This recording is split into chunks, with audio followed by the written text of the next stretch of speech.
Assalamu alaikum wa rahmatullah. I have had the honor of serving as Waqf Zindagi for almost 20 years now.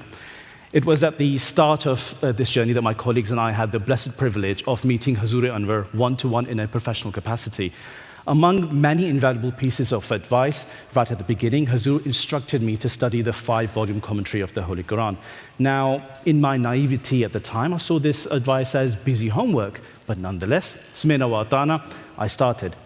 And each day I studied, it opened my mind more and more. The things we as Ahmadi Muslims are taught since childhood started to take actual shape. The complexity of the Holy Quran and how the various topics fit together vividly became clear. The learned will tell you that the 5-volume commentary is considered basic compared to the deeper works of the Promised Messiah ﷺ and Al-Khulafa. But that study painted a clear path for my entire life. To this day, I keep going back to it. It was in that commentary that I came across Surah Al-Anfal, verse 25. Now, if you have the commentary at hand or the Al-Quran app on your phone, switch the translation to the 5-volume commentary and look it up. Allah mentions obeying Him and His Messenger. But it's the second part I found most profound. Allah states that He comes in between a person and their heart. I want to come back to this at the end, so feel free to look it up. When I was asked to do this talk, it was to narrate my personal experience of becoming Waqf. But when thinking of this happening on MTA with global viewers, my heart went straight to some of the amazing individuals I have had the fortune to meet during my travels as part of my duties. More than a decade ago, I was in Mali in West Africa, in a remote desert village where the residents had recently accepted Islam Ahmadiyyat. It was an incredibly tough time. They were all farmers and there had been no rain for months. One man I spent time with had already sold his livestock and was taking on massive debt just to survive. All he could do was spend his days in the intense summer heat, prepping the ground just while waiting for the rains to come. One noon, exhausted, exasperated, he was resting under the shade of a tree. He lifted his hand, showed me thick calluses on his hand, showing me this is his way of life. Now, I know for a fact this person had never even seen a picture of Hazrat Amir al-Mu'mineen. This village was so remote, there was no electricity, no MTA, and no pictures in the village mosque because termites would have eaten it up anyway. So I mentioned to him that our current Khalifa was also a farmer at one point. I say that, and his face lights up. I promise you, I hadn't seen this man smile in a month, and suddenly his face is outshining the African sun. He says, really? He was a farmer? And then he raises his hand, oh, does he also have calluses on his hands? And it's true, in his life in Pakistan and in Ghana, Hazur was avidly farming. It's not hard to imagine he had them. Another incident from the main city in Mali involved people who had been Ahmadi for longer, but still not born Ahmadi Muslims. A bunch of us were standing outside the mission where, when a brother walks out from inside, he has this big, smug smile on his face, holding a piece of paper. He comes up to the group where I am and he says, guess what I got here? And he takes the paper, opens it up, sticks it in everybody's face and says, look, Hazur replied to my letter.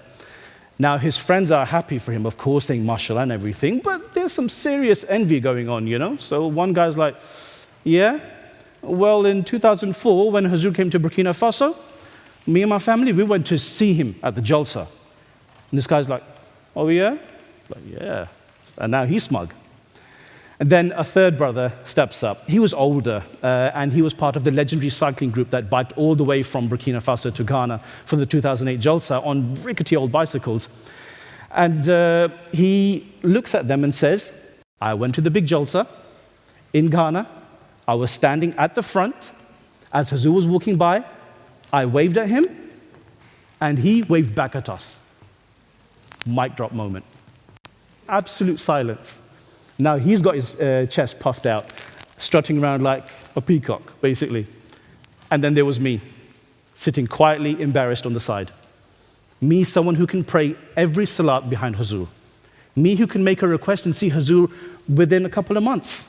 Yet these brothers had bragging rights over each other just because they saw Hazur as a speck in the distance once in their life. So tell me, who put that deep love of Khilafat in the heart of a person who has never even seen a picture of the Khalifa? Opponents claim it's money or brainwashing, but I am giving you examples from what my own eyes have witnessed. And by God, I witnessed a true, genuine love that can slay entire armies. This is where we go back to Surah Al-Anfal, verse 25. If you've been reading it, the verse speaks of obedience to the messenger, which in this era means obedience to the Khalifa who is continuing the Prophet's message. But it also says Allah is between a person and their heart. The commentary explains that Allah knows our hearts better than we do.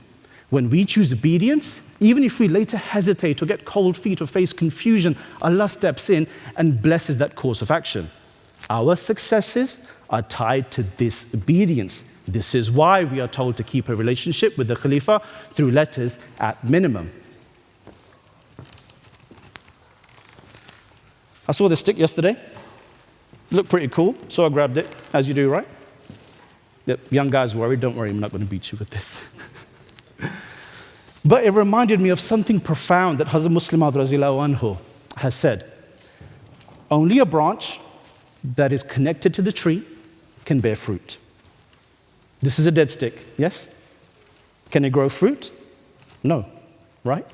An Ahmadi Muslim who isn't attached to the tree of Khilafat will not bear fruit. They will not have the successes they desire. They are no different than this dead stick. We named our eldest son Haris, which means cultivator, a prophesied name for the promised Messiah, ﷺ, and Hazur graciously accepted it. To me, Hazrat Amir al-Mu'mineen is that role model, the ultimate cultivator, a farmer both literally and figuratively. Like a farmer, he tends to his crops, to us, day and night, preparing us in advance for difficult times. When young people ask Hazur for career guidance, he often tells them, do what your passions tell you, provided it doesn't take you away from duties towards God or hurt humanity in any way. But what Allah tells us is that our successes in those endeavors lies in keeping the Khalifa part of our lives. The God who elevated Hazrat Mirza Masroor Ahmad to the station of Khilafat is the same God who knows your intentions when you write to him. The mere act of writing that letter with sincerity puts Allah in charge of bringing your aspirations to reality. It does not depend on your physical proximity to Hazrat Khalifatul Masih. It depends on a sincere effort on your part to keep that connection alive and to constantly pray for the protection of this blessed institution. And it does not matter if you are right next to the Khalifa or 10,000 miles away from him. Jazakumullah.